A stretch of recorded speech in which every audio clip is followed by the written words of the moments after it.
Hello students, welcome to your next poem, When I Set Out for Lyonnesse by Thomas Hardy. He is a poet or a writer or a novelist who is known for his writings about nature, rural life, love and loss.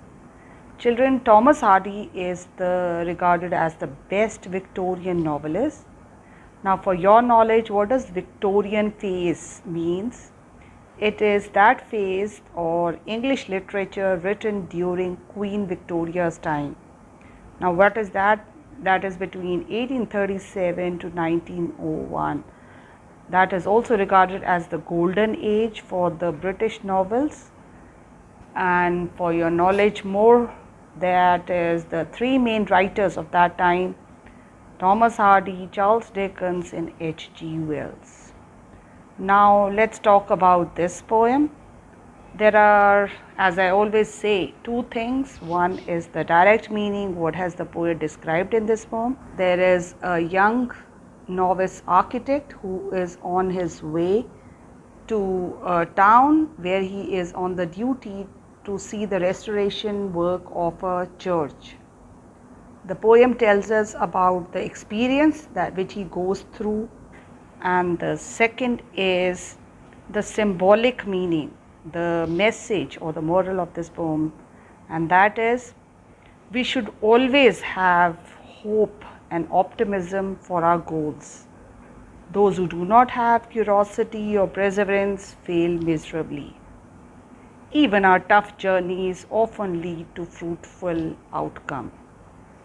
The poet in this poem sets out for a difficult journey, and he just has hope and patience as his companions. Now children, in this poem the poetic devices or figures of speech that has been used is anaphora.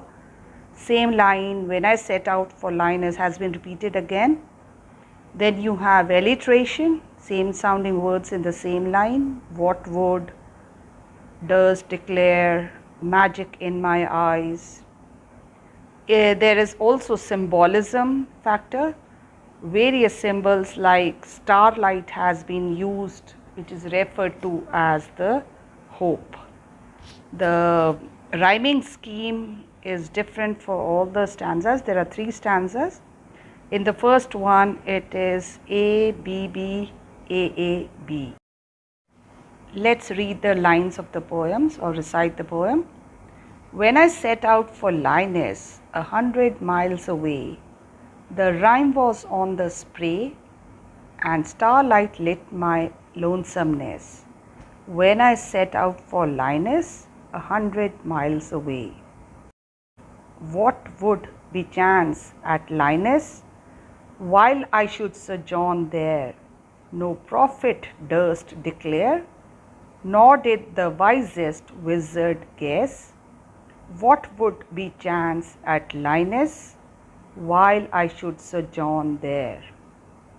When I returned from Lyonnesse, with magic in my eyes, all marked with mute surmise, my radiance rare and phantomless. When I returned from Lyonnesse, with magic in my eyes. Now children, let's do the summary or you can say the explanation part of the three stanzas.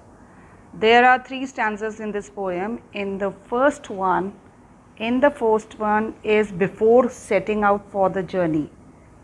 In the second one he describes about his stay at Lyonnesse, and in the third stanza the journey back home or the changes that have come in his personality. Let's have it this way. In the first stanza we can say the poet went to Lyonnesse to supervise the renovation work of a church which was 100 miles away. It was winter season with the fog spreading everywhere. The leaves of the plants were covered with frost. The light of the twinkling stars guided the poet on the lonely path.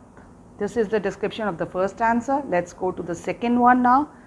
The poet stayed at Lyonnesse for some time, and in that short duration he found something was happening to him.